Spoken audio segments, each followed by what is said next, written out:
The Unbearable Lightness of Being by Milan Kundera. Your man, Milan Kundera. Yes. At first, you thought it is about love, but it's not. He, as I said earlier, he talks about love, the complexities of it. What is the difference of you loving a person, idealistic, just loving them, on the idea of loving them, or just loving the idea of them, and also what's the difference between actually loving a person. Third book is here, 100 Years of Solitude by Gabriel Garcia Marquez. Hi everyone, so welcome to this video where we're going to tackle about the books that I devour in 2025. It's kind of late edition, but who cares? Anyways, yeah, these are the books, mostly physical books, and the other books, I don't know where they went already, but I also borrowed books from my friends so I can have that physically. And also, what I'm going to say or tackle about here is on on my laptop. Because I love being organized, I love knowing or predicting what I wanted to say here so that I can be spontaneous as much as possible. Also, because you can benefit for that.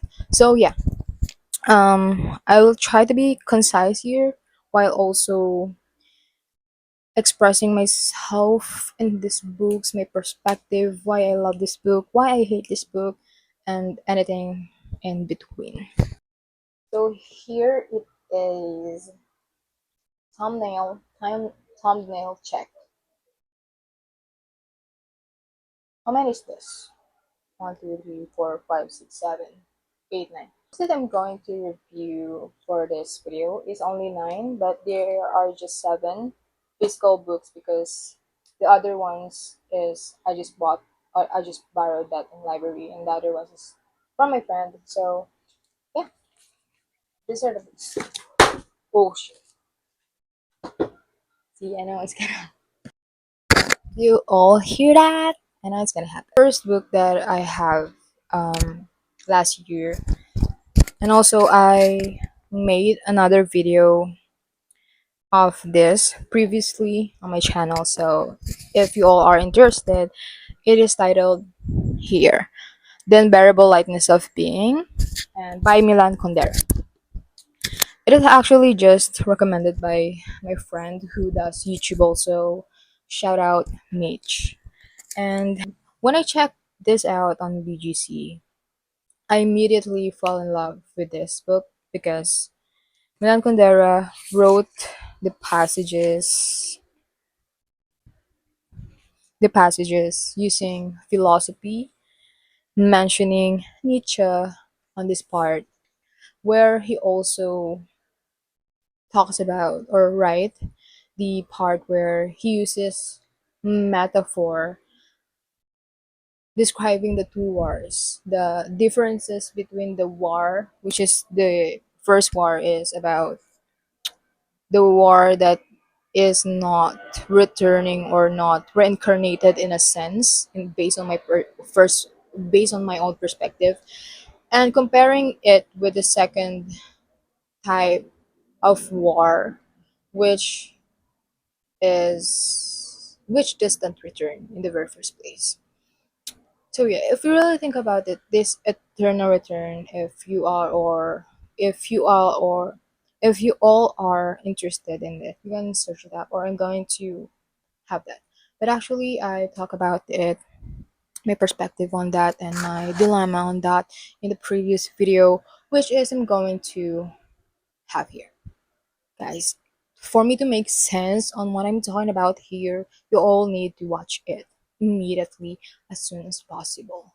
So yeah, what I really love also about this book is Milan Kundera wrote and also made us ponder philosophically about eternal return itself. the idea of Nietzsche about eternal return, and how in my own perspective as I understand the book, and how we as humans are always making our own beliefs, ideas, coping mechanism that made us feel better for whatever happens in our life, especially whatever circumstances that there is. That, for example, what I really about this part on this book is caught, when we are having confusion on what to decide between two decisions that there is, and Milan Kundera captures it to the point that he uses characters with raw, with honest, with messy lives, personalities, characteristic, and minds. Yeah, that's why I like also this book, because it doesn't sugarcoat everything. It made you ponder, it made you answer the question that is in here, made you realize that after all this time there is no right or wrong decision, just different circumstances or different outcomes on that. And personally, I love this book. You can't all you can't all made me hate this book because, yeah, you can't made me hate this book because it's just, it captures me personally, because I also am that type of person who in the past wanted to have a right decision, like do what will I choose between these two decisions or more decisions that there is, when in the reality I should ask myself, what outcome do I want? Because in when I read this book, it's just, I realize I just have this epiphany that there's no right or wrong decision, just different outcomes. And he also portrays characters where they choose a decision that they think it's right for them at, at that moment, but when they finally got into that certain life or decision that they choose, they regret that immediately. You know why? Because there is they they regret that immediately because they they realize that it's still bad for, but like, if you really think about it, it's just all perspective. And if you are going to be in the shoes of two decisions that you're going to, or you wanted to choose, every decision has a negative outcomes, a negative side to, but often Milan Kundera portrays here that right decisions for us humans is the type of decisions or outcomes that doesn't have negative part on that doesn't have risk, that doesn't have us need to sacrifice something, but it doesn't exist. Every decisions, every outcomes have that. So yeah, I love this because there's no right or wrong decisions, just your outcome, just your perspective on that outcome. Perspective. Book also tackles or revolves around the complexities of being a human, reincarnation, innocence, politics, philosophy, and also raw truth, or just being human without filters. And the human obsession of control, the human obsession of what is right and what is wrong, and the human obsession of denying risk, denying sacrifices or negative outcomes, and also how humans desire pleasure all the time. second book for this is Never Let Me Go by Kazuo Ishiguro. What I love about this book is, yeah, I think I love this book, especially when I came from the when I finally read the ending, all of the resolutions, especially the plot, the middle, the climax, where the mystery finally unravels, finally reveal in a sense, yeah. And this book tackles about mortality, and it also made you question yourself, your life, and everything that you do philosophically, made you ponder philosophically in a sense that, in my own perspective, it is asking you, what will you do in your remaining times when we're finally faced by death and mortality, or just the idea or the fact that someday you can face death face to face, you know. And yeah, I also watch multiple review about this book, also on YouTube, stating that they thought at first that it is a science fiction, science mystery fiction, but it doesn't. It it is, if you thought that, if you don't really pay attention.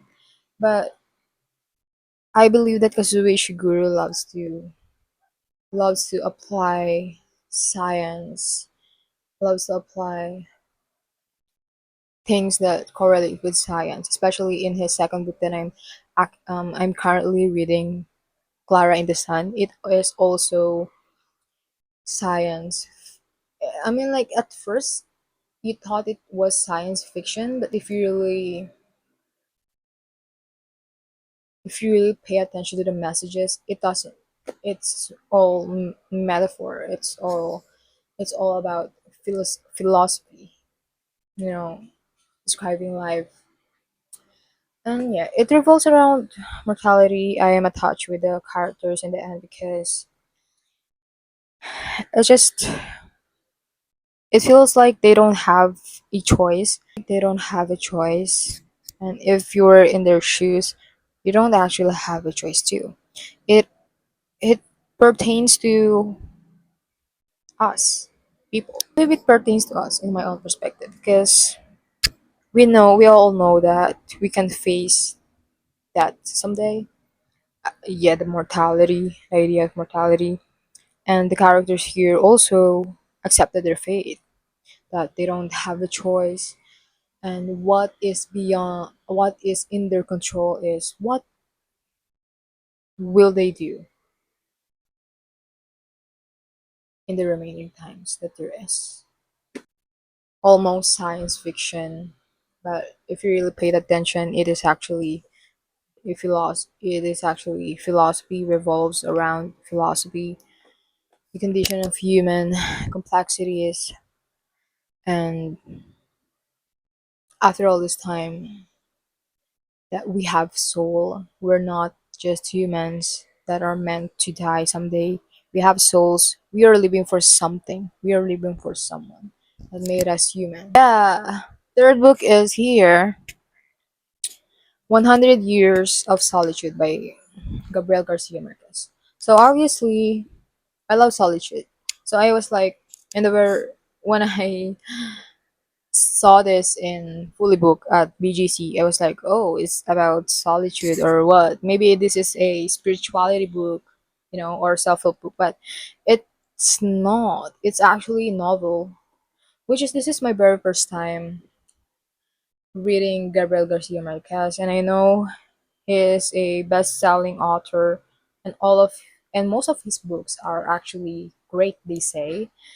And I was like, it's not it's not gonna pain me if I'm going to try it. So yeah, I try it.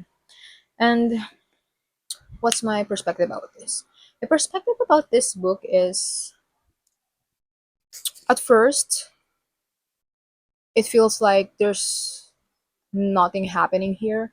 Also, especially if you're the kind of person who loves to read books, novels, literature that has plot or climax, or uh, like science fiction, fantasy genre. But this book is not like that.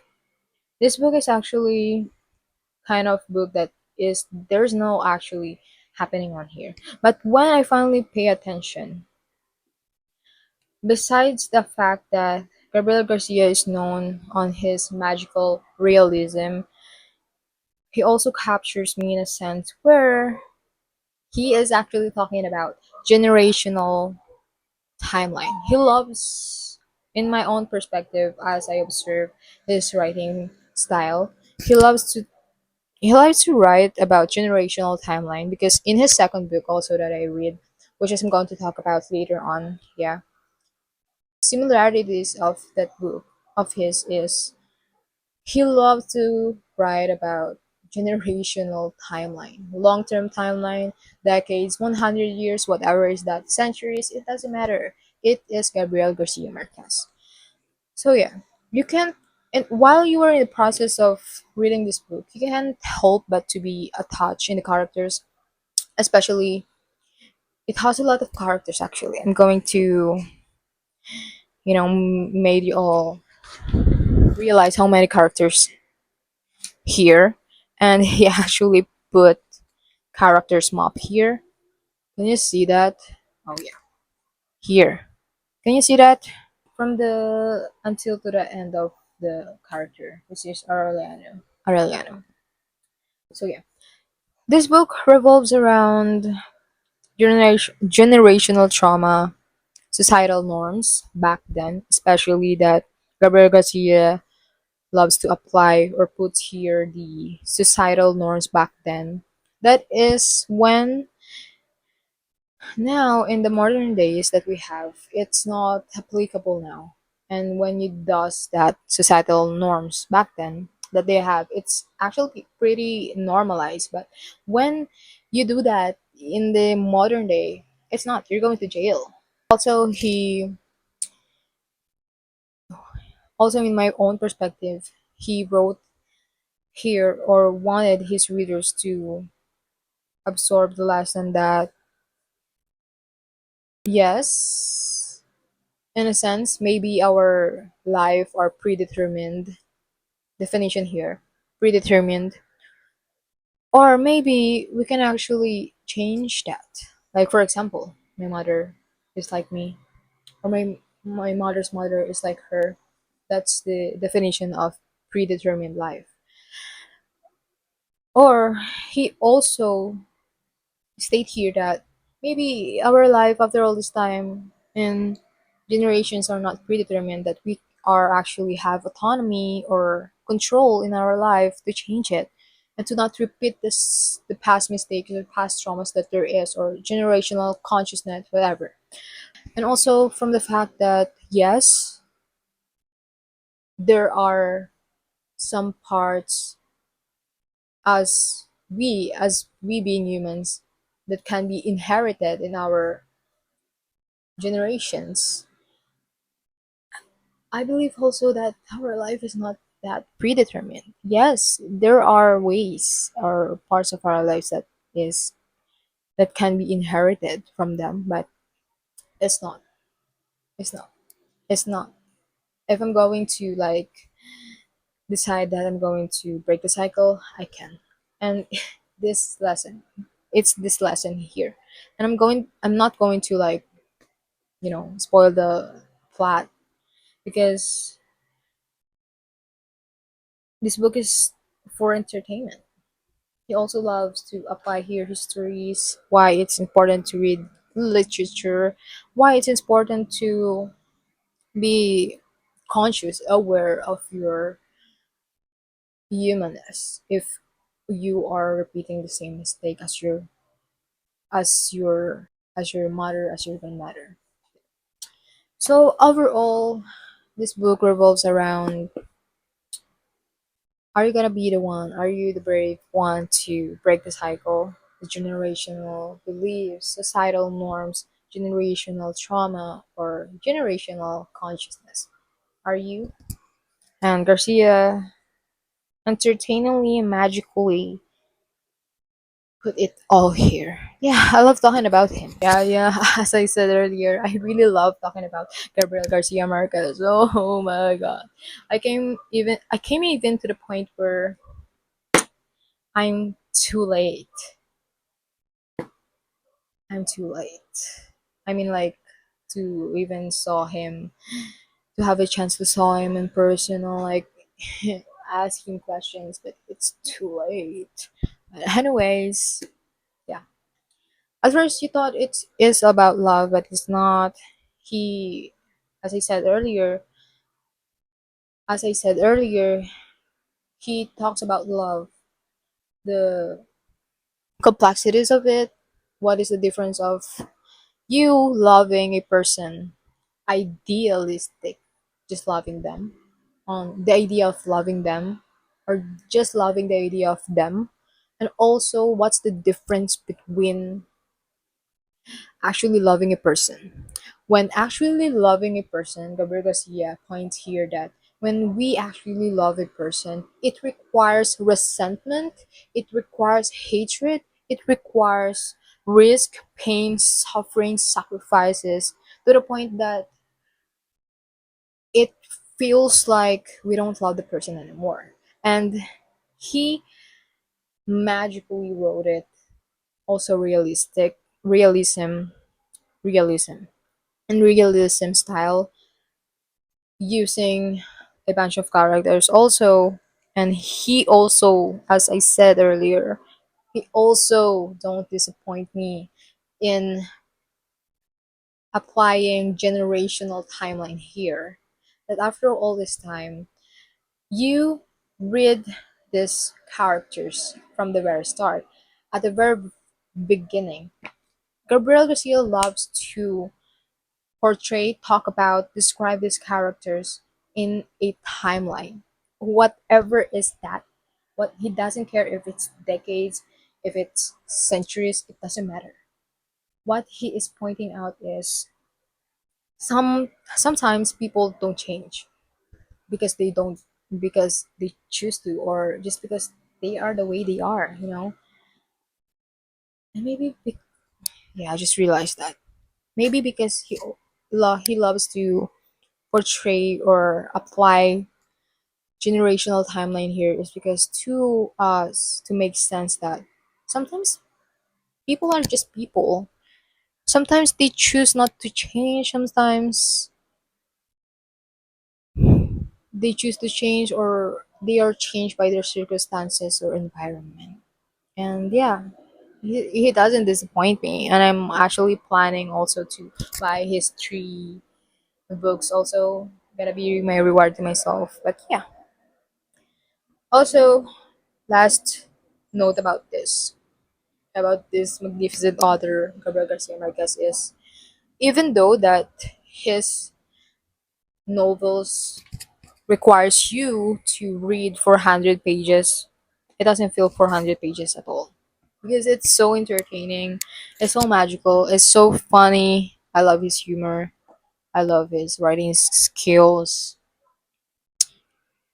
So yeah, anyways, about this book, Kitchen Confidential by Natalie Bourdain, I'm just going to pop up here the images, the proof that I actually read it. So yeah, about this book is, I love how Bourdain wrote it as if he is a badass chef. Well, he is. He is a badass chef. He described the kitchen life confidently in a badass way. What in a badass way, and what makes kitchen a kitchen. And also, it maybe the reason that I love this book is because I am also relate about it, because I used to work on food industry also, that requires life in a kitchen, life in a fast-paced environment, and all of this adrenaline rush revolving your body, controlling your body. I love the feeling. He loved also the feeling of that, but it's toxic in a sense. He also he also applies or pertain in his books his, what's the term, mental state. Yeah, his mental state, his mental health, and he is very vulnerable in that book,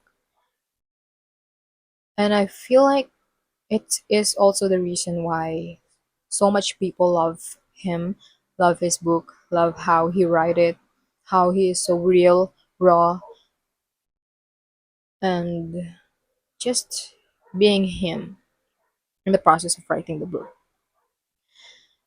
And after reading that book, finishing that book, even though, to be honest, there is a boring part of that book, well, I actually like don't really love it, like 100% love it, because there's also part where I don't know the term, because he uses kitchen terms that only if you cook daily you can know that.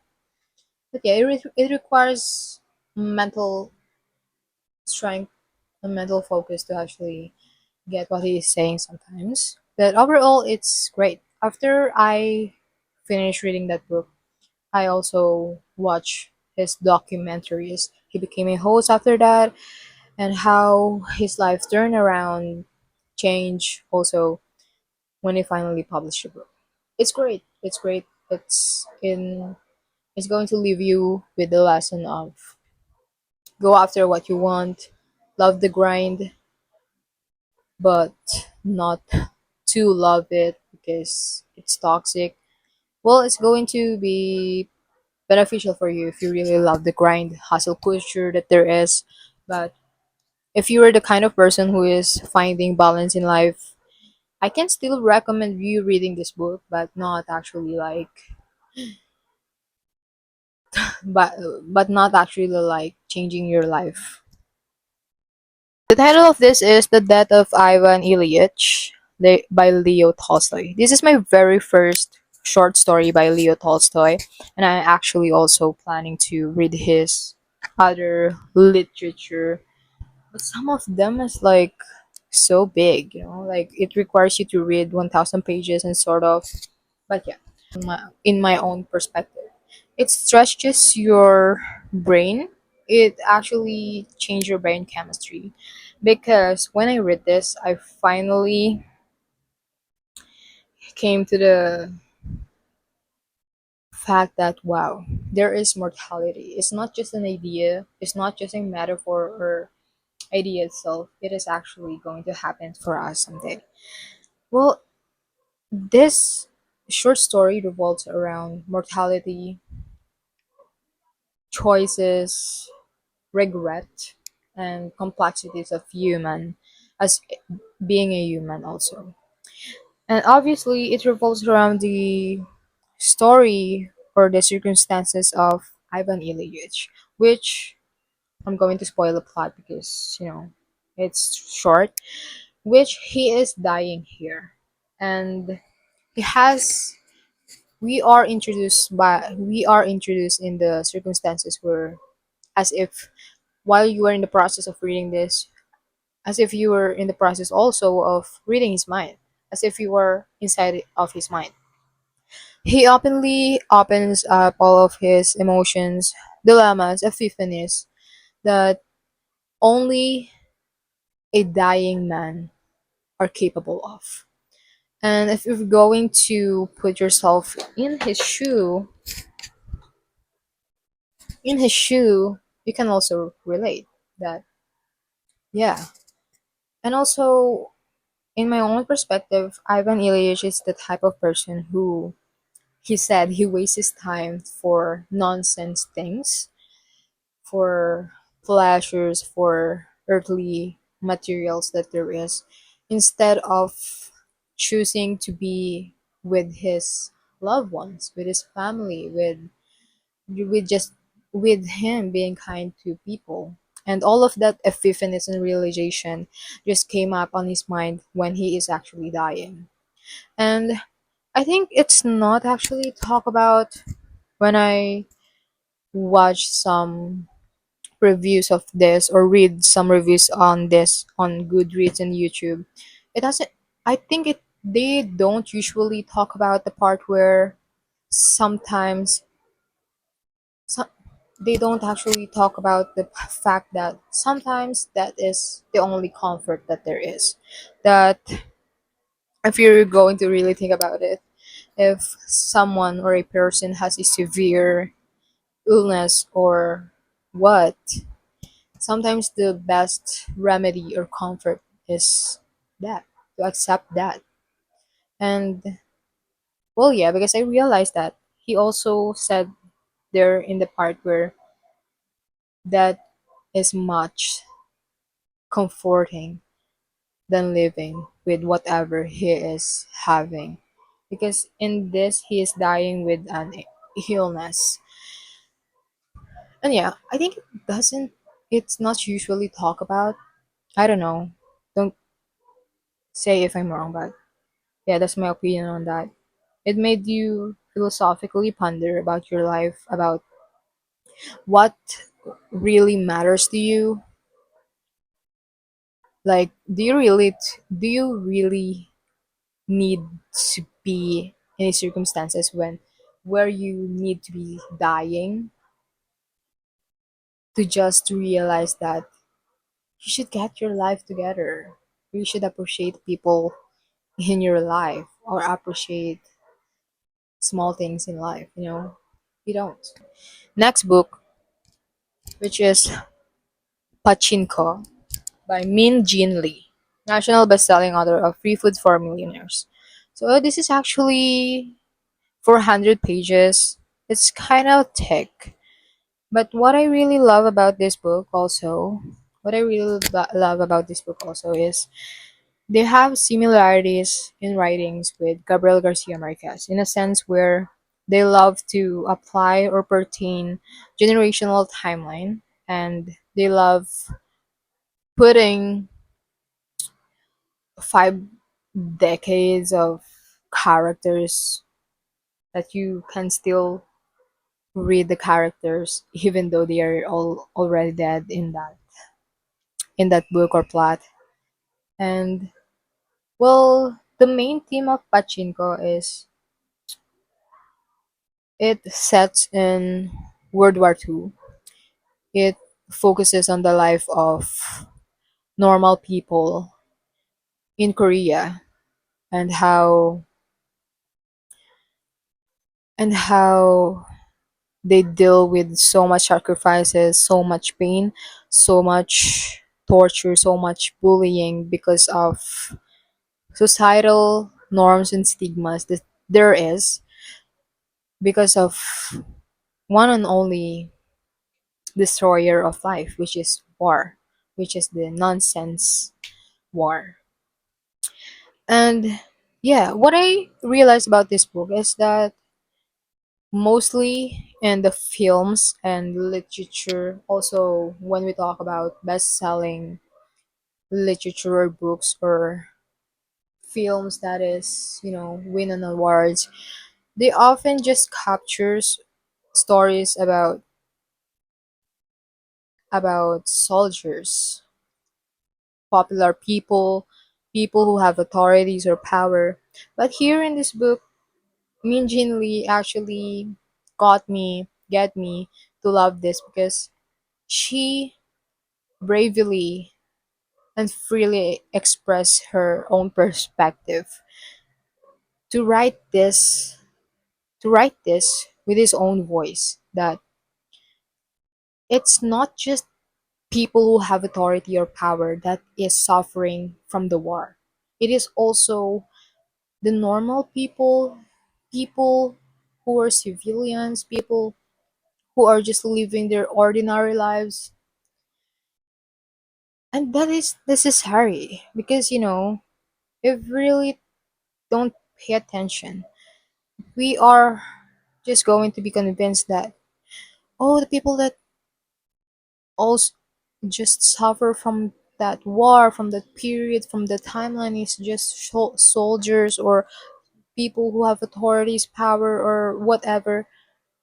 But ordinary people, civilian people, normal people who just live their ordinary life also suffer too. I would love to say that I love to read your all comments in the comment section. What you think about these books, also if you already read them, or your perspective or opinions about my insights. So yeah, let's finish.